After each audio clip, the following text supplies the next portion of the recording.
Thank you for jumping on this video. Today I want to talk about open houses. Now, as a team lead, when a new agent joins onto my team, we do a deep dive into what a successful open house looks like. That's all the way from the very beginning of that very first step of even just setting up the open house and picking the open house, all the way to the follow-up, right? Now, this video is not going to be every single little detail as much as it would be if we were to do a training with a new agent. But I did want to take a couple of minutes and just talk a little bit about what are some of the most important key points to running a successful open house. As a new agent, open houses, in my opinion, are one of the pillars that you should be focusing on. They are a free lead source. They're a great way to practice with clients that come in or potential clients. And worst case scenario, if nobody shows up or you bomb that conversation with a client, you at least had a couple of hours to do some work, right? So you're at least getting something done. It's basically like getting out of the office and making an office in a house so that clients give you the opportunity, or people that come in, at least give you an opportunity to have some real life game situation, game conversation, right? So let's talk about what are some of the key points to a successful open house. In my opinion, as a new agent, you're doing 3 to 4 to 5 open houses a week is not a bad thing. I know it sounds like a lot of work, but some of the most successful realtors that I know started by doing 3 to 4 to 5 open houses every single week. One of the most successful, actually 2 of the most successful agents I know, actually started with 5 to 6 open houses a week. And I think it all starts with mindset, right? So the mindset of an open house, like I was saying a second ago, is if nobody shows up, it doesn't matter because you are going to have to work from the office anyways. At least do it in a spot that people could come in and potentially gain some clients, right? So what does a successful open house look like? Where do you start? First and foremost, you have to pick the house, okay? So a couple key points to the house that you're picking are location, right? Anything off of a main road, some busy cross sections, anything like that. You want to stay away from homes that have 100 turns deep down into a neighborhood, right? Something that's easily accessible and easily able to set signs out so that people can get to the home very easily, right? So location is number one. Whether the home is vacant or not vacant should come into play. Price point is important, right? Different price points mean different things with different people. Is there an area that you want to focus on more so than not, right? Maybe you want to focus just on Scottsdale. You should probably do an open house in Scottsdale. You want to do something in the West Valley and build your business in the West Valley, you should do an open house in the West Valley, right? So these are some factors that come into picking the right house. Also, days on market is important, right? The newer the home is to the market, the better your chances of having somebody come in. And then obviously, the one that goes unsaid is the quality of the home. If the home shows well, if the pictures are good, then that's going to be a home that people are going to want to see. You want to pick a home that people are going to want to see. They want to see nice homes, they want to see good price points, they want to see good location, right? So these are all factors that you have to take into consideration when picking that first open house, right? Then you want to pick how many days a week are you going to do them. Are you going to do just a Saturday, Sunday? Are you going to do Wednesday through Sunday? Things like that, right?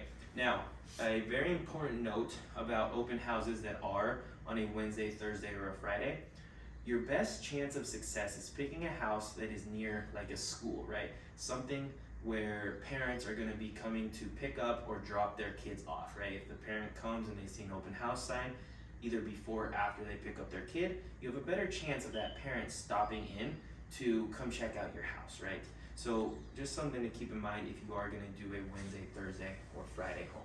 Now, one of the biggest things that I stress to my agents is if you are going to do an open house on like a Friday, Saturday, or Sunday, pick that house early on and start advertising that house, right? Put it on your Google My Business, add it to Facebook pages, post it to your social media. Let people know that you are going to be at the house and you would love for them to stop by. It also allows you to get the home on the MLS, which then will populate over to Zillow, Realtor.com, sites like that where people will actually see it as they're looking through the through their searches throughout the week, right?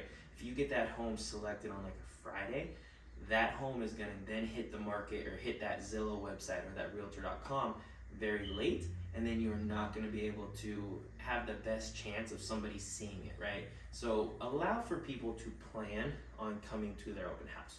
So I think the biggest piece of advice to start is get it going early in the week. Pick your open house early in the week, get it on the websites, and allow people to know that you are doing an open house, right? The next thing we want to look at is what kind of marketing and advertising are we doing for the house as we go throughout our week. So obviously we talked about putting it on Google My Business, we talked about social media, things like that. There's a couple other things that you can do to increase your chance of success for your open house. Those two things would be door knocking and circle prospecting. What that means is you're actually going out a day or 2 days before your open house and you're actually knocking on the doors in the neighborhood and leaving a flyer, an MLS sheet, maybe your business card, something that tells people that, hey, there's an open house here, invite your friends, invite your family, stop on by if you want to, but we're gonna be doing an open house in your neighborhood.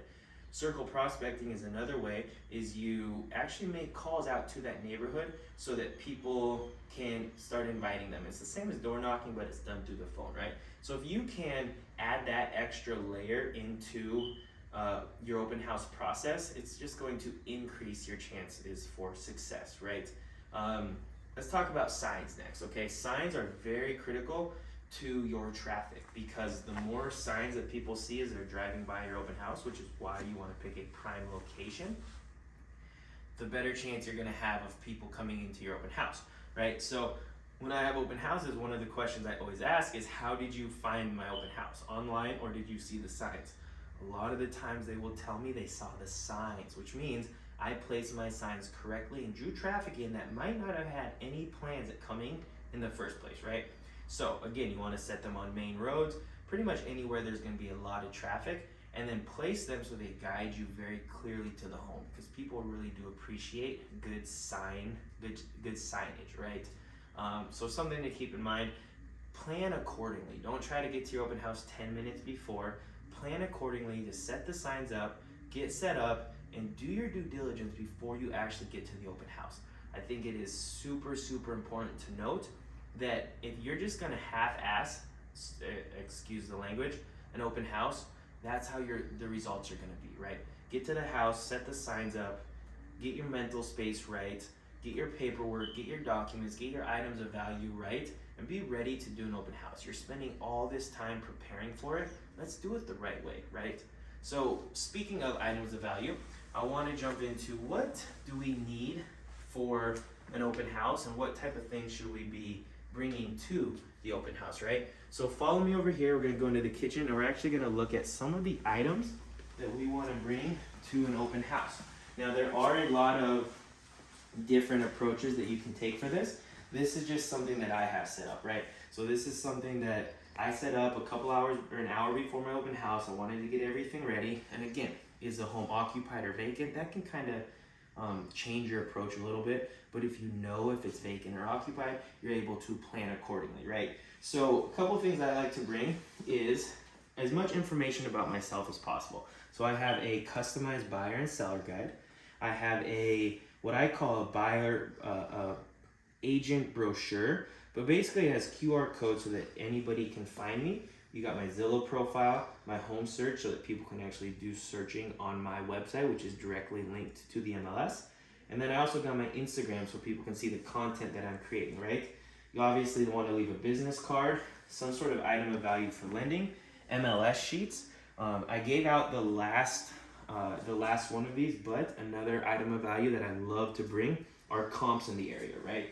Maybe this home doesn't work for you, but what if I could find 4 or 5 other homes similar within like a mile or a 2-mile radius and show interest to those homes as well, right? So typically I'll have an extra little printout here with some comps to the area. That to me is, other than the MLS sheet and a business card, a sign-in sheet, and those comps are probably, in my opinion, the most important items that you want to bring to every open house. Anything additional is great, right? So you can bring like cookies, you can bring snacks. Water is always really good, especially here in Arizona, because there's a lot of people that are really thirsty when they're coming, right? They're out searching for homes, it's hot, they gotta do what they gotta do, they wanna drink some water, right? And then, I can't stress this enough, your sign-in approach is very important, right? So there's the traditional sign-in sheet. Something that I have transitioned to over the last year has been a property feedback form. So a property feedback form allows you to get some some information about the house, but it allows you to capture their information as well, right? So a sign-in feedback form, whichever approach you want to take is perfect, but just have something and own it, right? Another, how do I want to say this? Another approach that we are kind of leaning towards, that I am going to start flirting with a little bit, is QR codes for sign-in sheets, right? You can put QR code on a cookie. You could put it on a thing that holds a piece of paper up. You could put it on the wall on a printed out piece of paper in the different rooms for people, right? There's no right or wrong way. Just find what works best for you and really own that, right? That's really about it when it comes to items of value. There's a lot of other things that you can do, and a lot of other items. You can do printouts of, the buying versus selling process. You can do printouts of, the cost of waiting, different lending options. There's a million different things you can do, but have something that makes you look professional, sets you apart from everybody else, right? Next thing I want to talk about after items of value is your conversation. Now, in my opinion, it does not matter what items you bring. It does not matter your prep work. It does not matter about any of this if your conversations are not good, right? You can scare away a client, or you could attract a client that you might not have got by having a very good conversation. So this is why I say a lot of reps for open houses is important, because the only way that you can really increase these conversations is by getting out there and having them. But if you can do any sort of extra scripting, practice with your team lead, practice with another agent, does not matter. The scripting is very, very important, and that's something that you will increase or you will improve as you do more open houses, of course. And then last thing I want to touch on is the follow-up, okay? Follow-up is where you make your money. All of this is good, and you definitely want to be as dialed in with this stuff as possible, but your follow-up is where you make the money. So if you are not going to follow up, you might as well not do an open house. Get your lead signed in, number one. That's why it's important to practice your scripting to get people to sign in and really show them value to signing in and working with you. But number two, get them into your database afterwards. Make sure you follow up with them and stay on top of what they need. If you can ask them some really good questions when they're in the house, it's gonna allow you to have a better follow-up, because you're gonna have reasons to follow up rather than just saying, hey, thank you for coming in. One approach that I like to do is, once a person leaves my open house, if they have signed in with a phone number or an email, I like to shoot them over a text and an email all within an hour of them coming to my open house.